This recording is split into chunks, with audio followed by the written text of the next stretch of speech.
শিয়ালপুর গ্রামটা একেবারে শান্তশিষ্ট, সবুজ মাঠ, কাঁচা রাস্তা আর মাঝে মাঝে গরুর গাড়ি। কিন্তু সেই শান্ত গ্রামে একদিন হঠাৎ দেখা দিল এক বিশাল বাঘ। বনের দিক থেকে হেঁটে এলো সে, চোখে আগুন, পায়ে ভারী আওয়াজ। সবাই ভয়ে ঘরের দরজা বন্ধ করল। শুধু একটা প্রাণী পালালো না, গ্রামের বুড়ো কুকুর ভোলু। ভোলু ছিল বয়সে বয়স্ক, কিন্তু সাহসে ছিল যুবকের মতো। সে ধীরে ধীরে বাঘটার সামনে এসে দাঁড়াল। বাঘ হবাক, কেউ তার সামনে এমন বুক চিতিয়ে দাঁড়ায়? বাঘ গর্জে উঠল, তুই পালাস না কেন? ভোলু বলল, এই গ্রামে আমি জন্মেছি, মানুষগুলো আমার পরিবার, তাদের রক্ষা করাই আমার কাজ। বাঘ খানিকক্ষণ চুপ করে থাকল, তারপর বলল, তুই জানিস আমি কতটা ভয়ঙ্কর?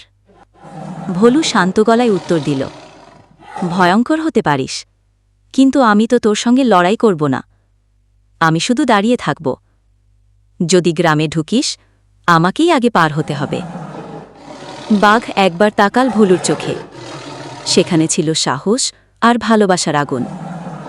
আরেকবার গর্জে উঠে বাঘ বলল, তোর মতো সাহসী প্রাণীর গ্রামে আমি আক্রমণ করব না। বাঘ ফিরে গেল জঙ্গলে। গ্রামবাসীরা বাইরে বেরিয়ে এসে ভোলুকে ঘিরে ধরল। কেউ তাকে আদর করল, কেউ দুধ খাওয়াতে লাগল। সেই দিন থেকে ভোলুদা শুধু কুকুর নয়, পুরো গ্রামের বীর।